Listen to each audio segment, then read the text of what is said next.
You hear so much about Israel and Gaza in the news, but there are a few things that pro-Palestinians forget to tell you. Here is a quick summary of the things you need to know. Why don't the Palestinians have a state? So you have the Jews and the Arabs fighting over the same piece of land. Why not divide it into two? This smart idea has been proposed a few times throughout history. In 1937 and in 1947, in 2003 and in 2008. The British proposed it, the UN and the Americans. And while the Israelis were willing to compromise and accept this solution, the Palestinians kept saying no to it. By the end of this video, you will understand why. Here is a hint. It is not about the land. You are next. You may well be saying to yourself, who cares? So the Jews and the Arabs are fighting over a piece of land and each thinks that God is on their side and it is all just stupid religious stuff? Well, you are wrong because you may well be next.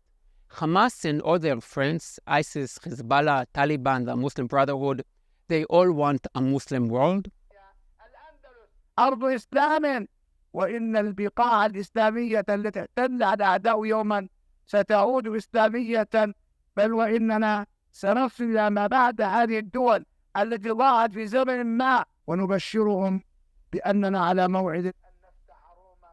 They see Spain as a Muslim land and Rome as the capital of the Crusaders, the infidels, and London and Paris and Berlin and Manhattan. They accuse the Jews for wanting to control the world, yet they themselves very clearly state that that's what they want to do. I listen to them, and so should you.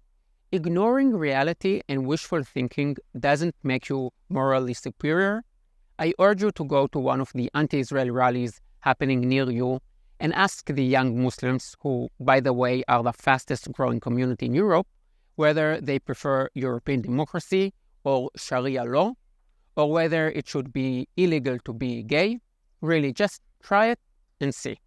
Why are there so many Palestinian refugees in the world? Hundreds of millions of people all over the world have become refugees as a result of a war or other disasters from 1945 till today.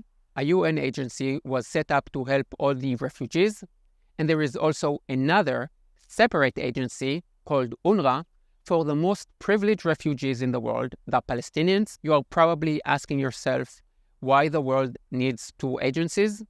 Well, the difference between the agencies is that UNRWA, the agency for the Palestinians, allows the Palestinians to pass their refugee status on to their sons and grandsons and great-grandsons and so on. So instead of putting all the money into helping the real refugees in the world, the UN is pouring money into Gaza, whose people are using this money to finance Hamas.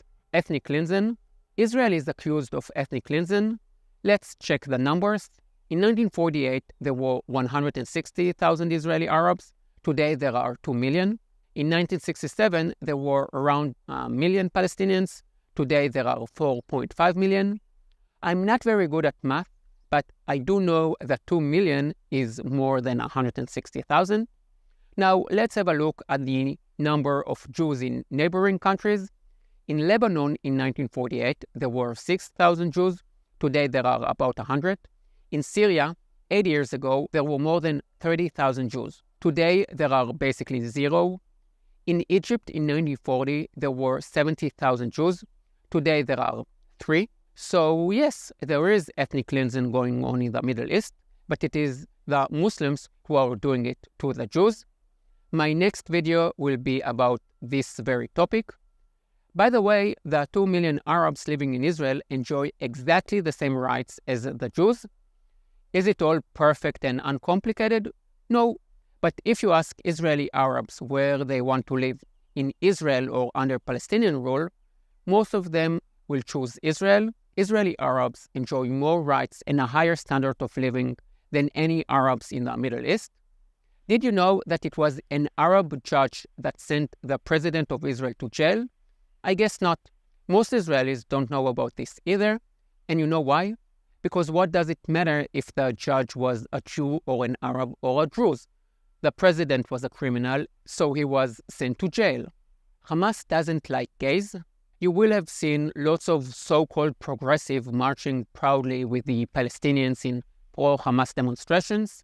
They don't get put on the streets when 500,000 died in the war in Syria. They didn't demonstrate when Iran murdered girls who refused to cover their hair. Pakistan is about to deport 1.7 million Afghans. I wonder if a single progressive will come out and demonstrate for them.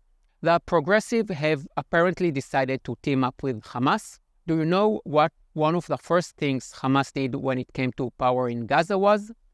They rounded up gay men and took them up onto a roof, and not to enjoy a roof party, but lesbians are not welcome either. Actually, no progressive ideas are welcome in Gaza. Gaza is not a prison. Is Gaza really the biggest prison camp in the world? Gaza shares border with Israel and Egypt. Israel doesn't control the border with Egypt, so how can it be a prison? Moreover, Hamas, which was elected in 2007, very clearly states that it wants to destroy Israel. And yet Israel continues to provide water, electricity, and aid to Gaza. Have you heard about any other countries that provide humanitarian aid to their enemies? And how about this? Did you know that the daughter of Hamas leader Ismail Haniyeh was treated in an Israeli hospital? Hamas is one of the richest terror organizations in the world, and Haniyeh has a net worth of $4 billion.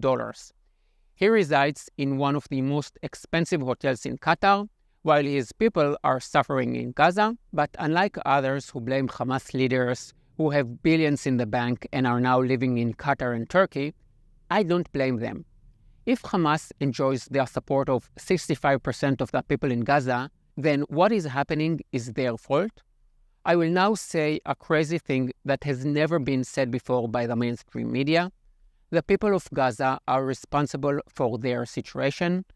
I know it's shocking. They aren't choosing terror because they are poor. They are poor because they are choosing terror. Money is not the problem. The people of Gaza get more money from the UN, the Arab countries, European Union, and the US than any other group. But instead of investing in education and infrastructure, they build tunnels and rockets. There is no shortage of that in Gaza. Constitutions. I'm sure you have noticed my heavy yet beautiful Israeli accent.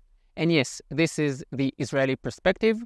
The thing is that after seeing this, you might switch to the BBC and see the other side, the Palestinian side. And you will be like, who are the good guys and who are the bad guys? To answer this question, I like to go to the source. Rather than relying on he said, she said, let's look at the basics, at what each entity, Israel and Hamas, says about themselves. The Israeli Declaration of Independence says, we extend our hand to all neighboring states and their peoples in an offer of peace and good neighborliness. Israel will ensure complete equality of social and political rights to all its inhabitants, irrespective of religion or race. It will guarantee freedom of religion, conscience, language, education, and culture. The Hamas constitution says, Israel will exist and will continue to exist until Islam obliterates it. There is no solution for the Palestinian problem except by jihad. Jihad is the path, and death for the sake of Allah is the lawfulest of its wishes. This conflict is not about land. It's about values. Jihad, violence, and death versus freedom, equal rights, and peace. Which side are you on? I want to thank my supporters. You keep me going. The success of this video is determined by you. Like it and share it. See you next week. Yalla bye.